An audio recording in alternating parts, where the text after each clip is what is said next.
Satu, dua, tiga. Ini baru keren. Laju.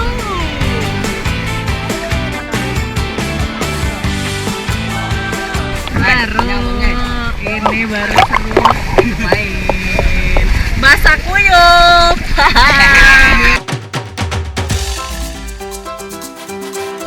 Angin menjadi sumber tenaga utama permainan ini. Biasanya lomba dimulai ketika kencangnya angin dapat menggerakkan layar.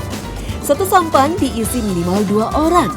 Satu bertugas memegang kemudi, yang lain mengarahkan navigasi. Ini baru keren. Basah guyup. Jadi kalau misalnya pas banget dapat anginnya, dia cuma punya katir atau sema-sema ini cuma sebelah. Jadi kalau misalnya dipasang dua-dua, jadinya lambat.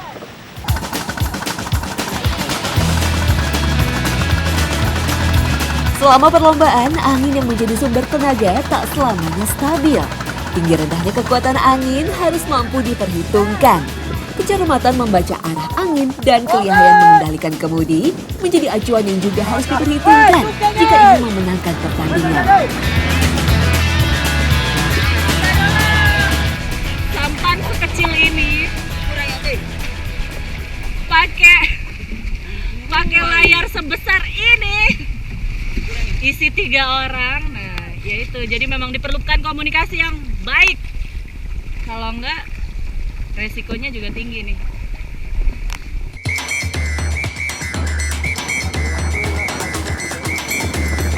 Perlombaan sampan layar biasa dilakukan pada siang hari atau ketika air laut mulai bergerak pasang. Pada waktu tersebut, intensitas pergerakan angin biasanya mulai kencang. Derasnya arus ombak menjadi tantangan yang harus ditaklukkan tiap peserta.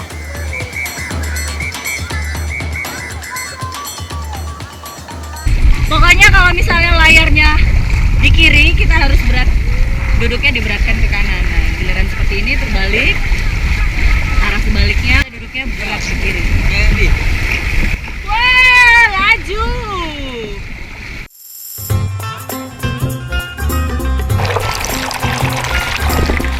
Berarti sebenarnya kalau lihat dari dayungnya ini kan mesinnya nih ya, ibarat mesinnya. Dia benar-benar harus fokus. Kalau misalnya lurus, harus betul-betul dijaga lurus. Nah, lihat. Itu kemudinya, Bu. Ini kemudinya. Ini mesinnya. Oke, baik. Itu kemudinya.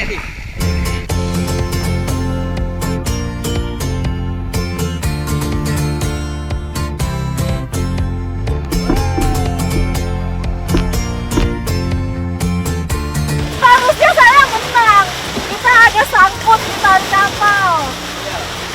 Aduh, seru banget.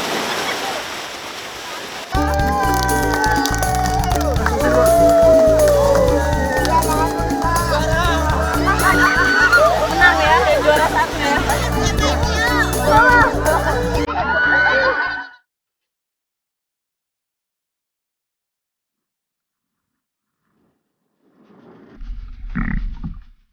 Lawi-lawi merupakan jenis rumput laut dengan nama latin Caulerpa. Sebutan lawi-lawi berasal dari masyarakat asal Sulawesi yang banyak tinggal di pagerungan besar. Jenis rumput laut ini biasa bersembunyi di balik lamun atau kelompok tumbuhan yang biasa tumbuh di dasar laut.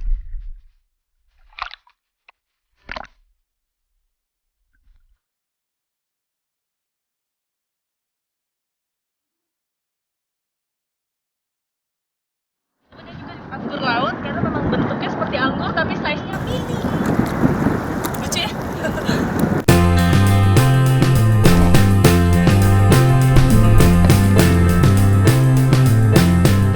Lawi-lawi dapat tumbuh di kawasan laut dangkal dengan gelombang laut yang tenang. Pesisir yang terdapat di bagian utara pagerungan besar menjadi habitat alami dari rumput laut ini. Panen raya biasanya dilakukan masyarakat ketika musim kemarau tiba.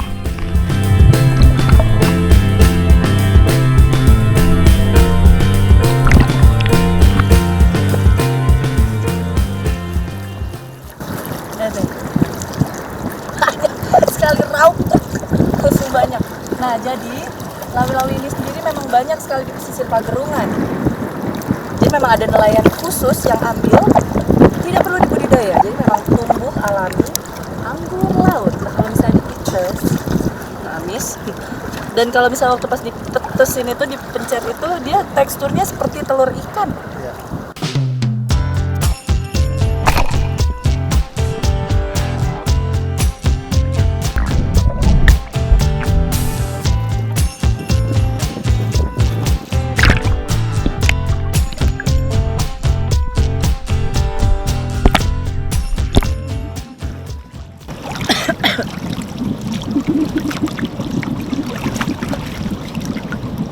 Jadi juga nggak sembarang diambil yang lawi-lawi, yang diambil yang hijau mentereng seperti ini. Kelihatan kok di bawah, tapi itu kalau misalnya di antara lamun, dia ini seperti merambat. Jadi kalau misalnya kamu salah tarik, putus.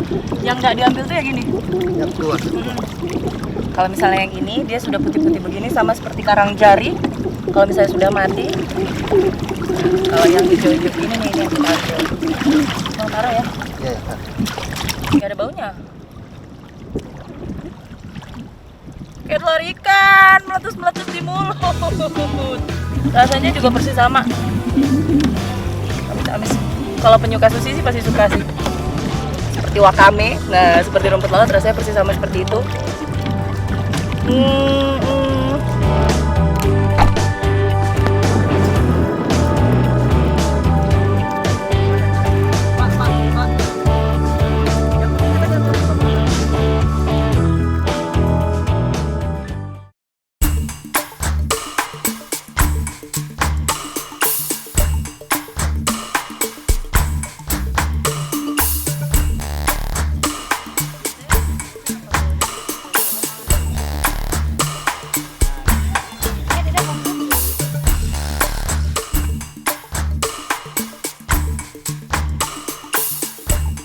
Bagi masyarakat Pagerungan Besar, olahan lawi-lawi berfungsi layaknya sayur. Diolah dengan campuran bumbu dengan karakter rasa yang kuat dari parutan kelapa bakar dan asam. Tujuannya tentu agar menambah cita rasa lawi-lawi.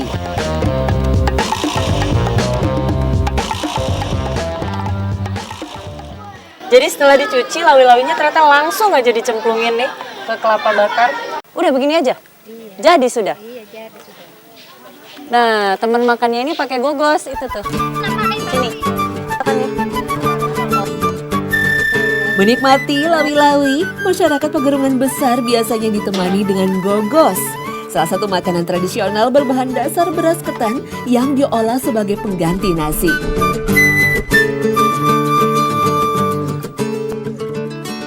Nah, jadi cetakan gogos tuh kayak gini pakai bambu. Ibu di sini ada kue putu nggak? Ada nggak kue putu? Ada juga, kan sama ya cetakannya ya. Jadi dia pakai cetakan bambu begini persis kayak kue putu, cuman ini isinya ketan. Dan kalau misalnya udah dimasukin, didorong seperti ini, jadi. Untuk menambah rasa gurih dan aroma, bahan dasar gogos dipadukan dengan santan.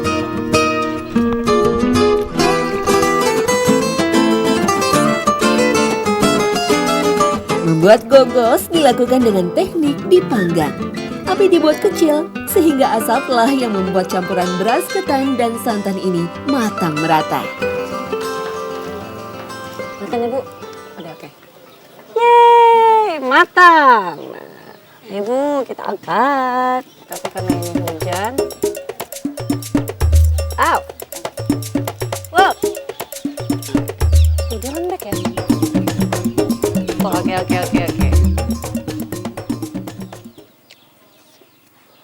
Allah. Gogosnya rasanya seperti lemang. Jadi kalau di Padang lemang tapai, nah makannya kan dengan tapai. Kalau ini makannya dengan lawi-lawi. Nah, rasa lawi-lawinya sendiri begitu udah dicampur dengan kelapa gongseng, kelapa bakar, segar ya, Bu. Lawi-lawi merupakan jenis rumput laut yang menyimpan banyak sekali nutrisi bagi tubuh. Seperti mengandung vitamin A yang baik untuk mata, mengandung serat untuk metabolisme tubuh yang lancar, hingga menjaga kesehatan tulang.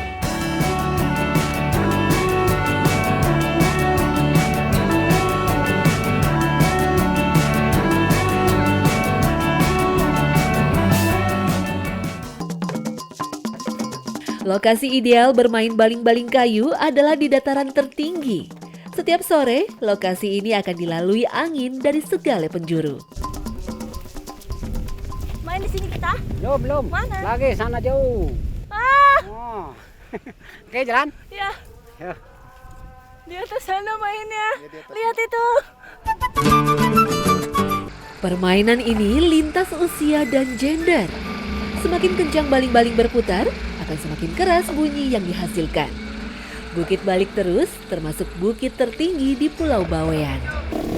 Ada semacam kompetisi di Bukit Balik Terus ini, yakni bagaimana menciptakan baling-baling dengan bunyi paling keras dan aneh. Sehingga hampir setiap naik, warga selalu membawa mainan baru untuk dimainkan sekaligus diuji. Ini adalah pengalaman pertama saya memainkan enter-enteran. Dan sungguh, baling-baling kayu Bawean ini memiliki sensasi luar biasa. Asik sih. Cuman ini anginnya kenceng banget. Saya udah ngeri mau berdiri duluan. Dengar kan ada bunyi kan? Nah, jadi kalau bunyi dikasih maju ya, Pak. Nah, itu tekniknya ternyata. Jadi ada bunyi-bunyian, bunyinya beda-beda. Ininya dimajuin gini. Wah. Saya takut. Putar.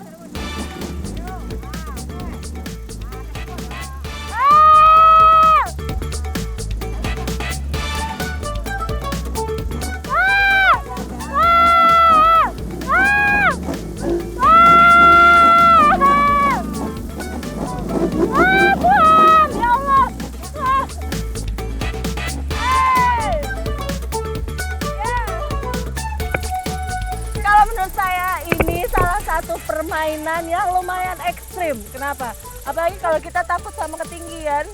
Ini ngelihat ke bawah saya udah mau nangis nih ngeliatnya. Dan ini anginnya kenceng banget. Saya rasanya mau terbang.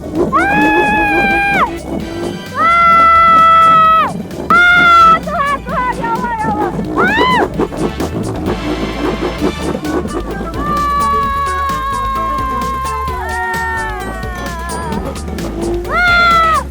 Mama Wardi, makin kencang anginnya makin senang.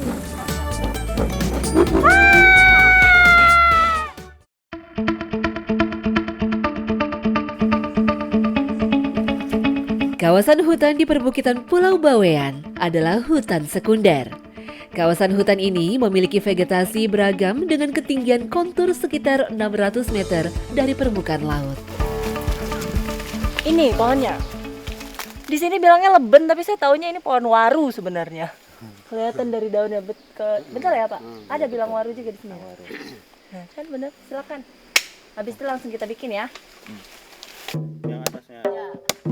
Perbukitan di Desa Balik Terus kondisinya masih hijau, meskipun tidak banyak lagi pohon besar yang dapat kita jumpai. Perambahan hutan di Pulau Bawean terjadi dalam skala sangat kecil. Masyarakat Bawean sendiri lebih berkultur bahari dan perantau dibandingkan agraris.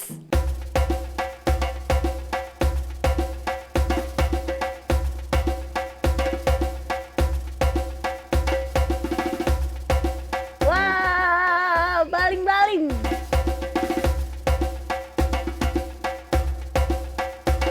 Baling-baling kayu atau yang disebut warga dengan enter-enteran ini, keseimbangannya harus diukur secara cermat.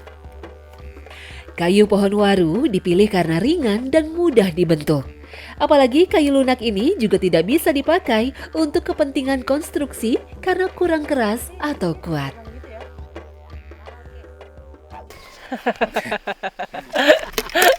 Ini dari tadi berdebat karena belum balance. Kalau belum balance kita belum boleh naik ke atas. Ini sudah? Oke? Yuk kita cobain main.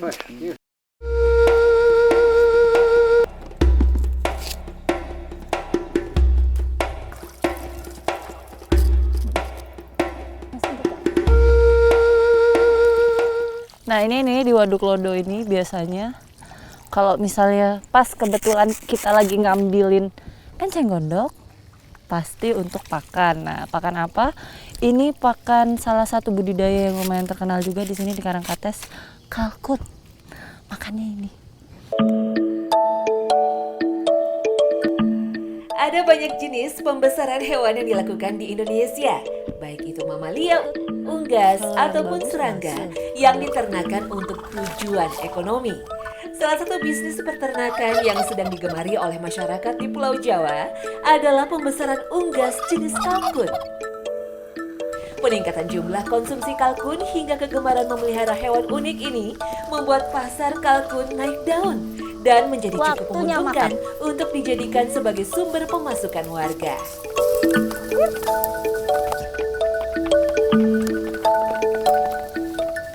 Nah, dan lihat ya, memang makanan itu yang menyatukan semuanya. Lihat, nih tadi berantem aja nih sama yang itu. Bourbon red sama yang hitam ini berantem aja. Tapi nih jam makan siang semuanya akur. Wah, ludes.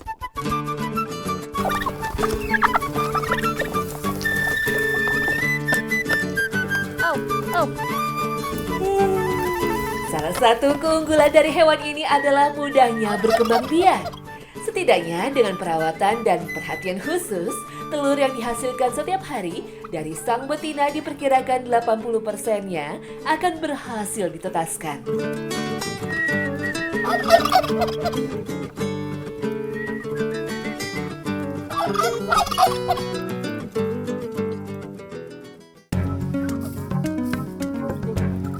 Dalam bahasa Inggris, kalkun dikenal dengan nama turkey yang diadaptasi dari negara awal di mana ayam ini didistribusikan.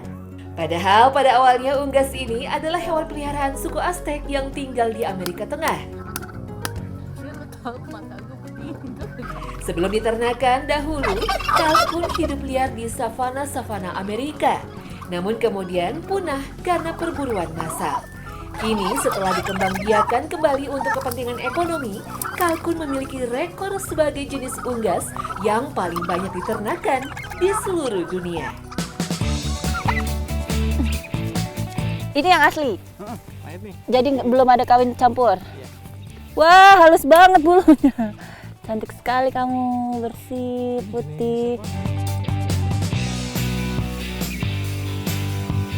Ini lebih lonjong dan kecil. Kalau bulat begini betina. Nah, tapi kalau menurut Mas Jafar, ini bisa ketahuan jantan atau betina nih hasil telurnya ini nanti dari bentuk. Jadi kalau yang agak-agak semok seksi begini, yang bulat, ini betina. Kalau yang kurus-kurus tinggi, ramping, ini jantan.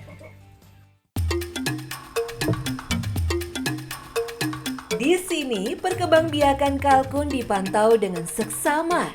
Telur-telur yang dikumpulkan pada pagi hari harus dimasukkan ke dalam mesin penetasan selama 1 malam untuk bisa diketahui apakah telur tersebut bisa ditetaskan atau tidak. Alat yang digunakan masih terbilang sederhana alias rakitan sendiri.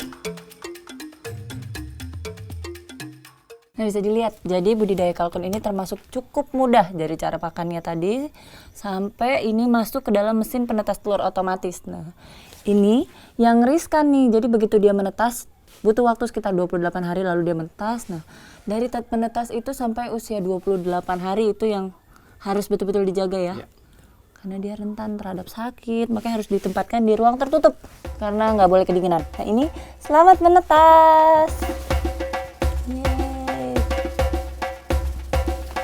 Ini mesin teropong bintang. Oh salah, teropong telur. Nih, lihat nggak? Nih, ada garisnya.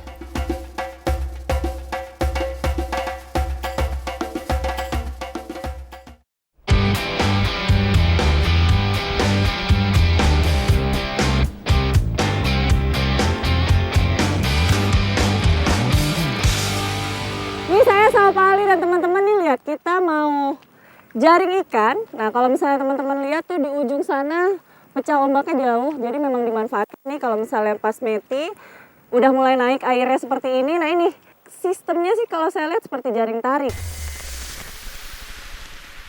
Tahap pertama, nelayan membentangkan jaring dengan formasi membentuk setengah lingkaran. Gunanya untuk memperkecil akses gerak ikan yang hendak ditangkap.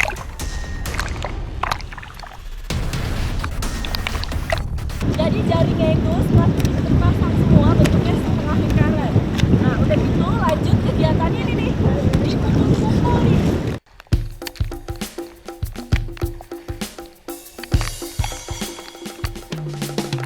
Tahap kedua menjadi yang paling unik. Permukaan air di dalam formasi jaring dipukul secara bersamaan. Gunanya agar menarik perhatian ikan target yang bersembunyi di dasar keluar dari sarangnya.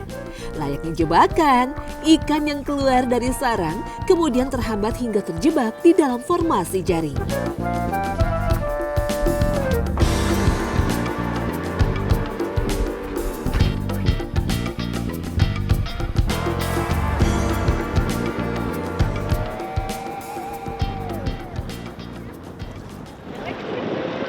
Ini yang paling besar, lihat nih, jenis ikannya ketambang. Caranya tuh kayak main-main ya tekniknya ya, tapi ternyata efektif loh. Dia seru-seruan, mukul-mukul permukaan air, lumayan hasilnya kayak gini. Berbeda dengan memancing di laut dengan target ikan yang banyak untuk dijual. Aktivitas mancing jaring di pesisir dilakukan untuk memenuhi kebutuhan konsumsi keluarga. Dapat lagi, nah ini jenis ikannya beda. Oke, ini nama ikannya ikan sadar.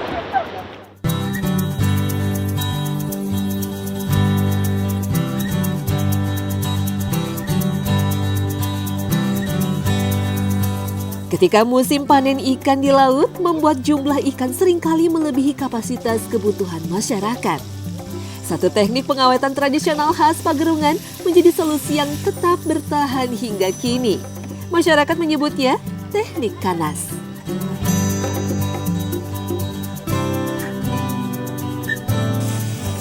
Nah, jadi ikannya yang tadi kita udah dapat, saya baru ini nih lihat. Jadi dia dilumuri dengan asam. Nah, sebenarnya ini salah satu teknik pengawetan tradisional. Jadi maksudnya ikan yang sudah dilumuri dengan asam ini, dia kuat disimpan dalam jangka waktu lebih lama. Tapi kalau misalnya mau langsung dimasak seperti ini, bisa juga hasilnya cita rasanya beda, ada sensasi rasa asam.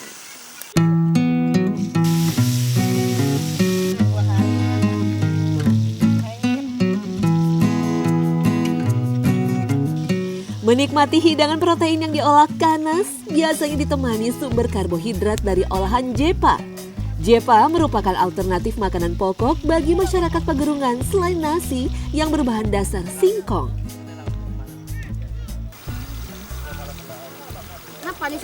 Nah, ada juga di Pagerungan nih. Ini disebutnya jepa. Kalau saya lihat tekniknya seperti pembuatan sagu lempeng atau sagu forno kalau misalnya di daerah Papua. Jadi dia punya beda, dari sana sagu bahan bakunya, kalau di sini dari singkong dicampur dengan kelapa. Tapi teknik bakarannya dengan tanah liat seperti ini sama.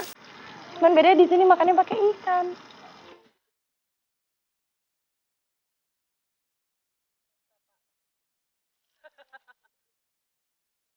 Baik olahan kanas maupun jepa merupakan dua kuliner khas Pagerungan yang dipengaruhi budaya suku Mandar di Sulawesi. Kedua olahan ini biasa dijadikan bekal nelayan yang hendak ke laut untuk menangkap ikan.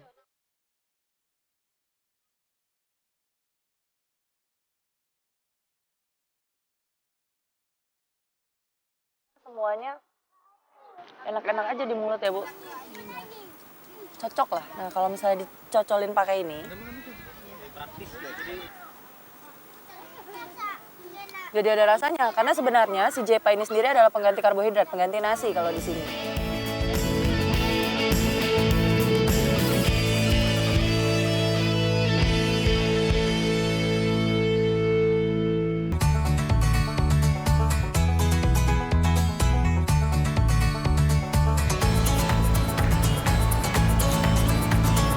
Masyarakat itu beradaptasi sesuai dengan tempat dia tinggal ada di mana gitu. Jadi kalau misalnya sebagian daerah subur, banyak air, nah kalau di sini kering.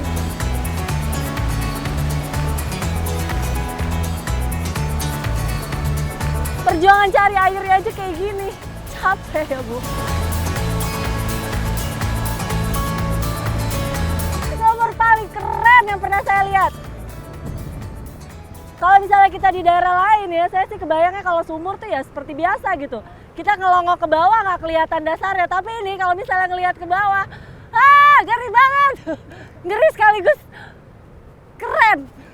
Nyari air minum sampai begini.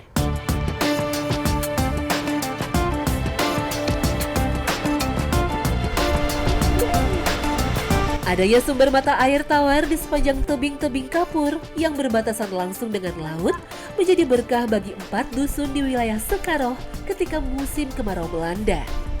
Iklim di Indonesia termasuk di Lombok dipengaruhi oleh sirkulasi monsun Asia-Australia, di mana aliran udara di bawah lapisan atmosfer yang melintasi ekuator berganti arah tiap tahun. Pulau Lombok berada di perbatasan antara cuaca relatif basah dan relatif kering, sehingga cukup sensitif terhadap perubahan musim serta cuaca ekstrim seperti banjir dan kekeringan. Tak heran jika musim kemarau tiba, sebagian wilayah di Lombok terlebih di bagian selatan dan timur yang berdekatan dengan Pulau Sumbawa mengalami kekeringan. Nah, kalau misalnya tadi saya tanya sama ibu, kayak apa sih bu di bawah tuh airnya mengalirnya seperti apa? Nah, ada seperti air hujan merembes gitu dari bawah sini. Ini tebingnya ini batuannya kapur, nah dia merembes ke bawah, maka di bawah itu dibikin kolam berupa tetesan ya bu, kayak air hujan ya, netes-netes deh. Itu biar gampang masyarakat ngambilnya udah ada dibikin kayak di bak gitu, disemenin sedikit. Batu kapur atau batu gamping mengandung fosfat yang bersifat basa yang dapat membantu pengendapan serta menetralkan keasaman maupun salinitas air. Tak heran jika keberadaan sumur air tawar ini seolah sebagai pelepas dahaga bagi masyarakat di sekitar Sekaroh ketika musim kering tiba.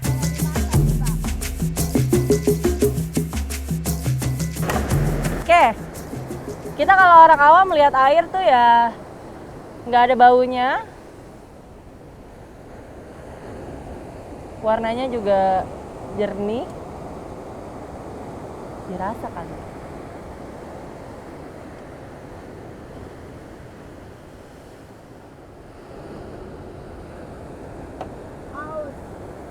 Iya ya, nggak ada rasa apa-apa pak, seperti air biasa aja ya. Belum diteliti sampai ke lab sih, tapi kalau kita pandangan orang awam sama berdasarkan tes di lidah, sama seperti air minum biasa yang kita lazim konsumsi sehari-hari.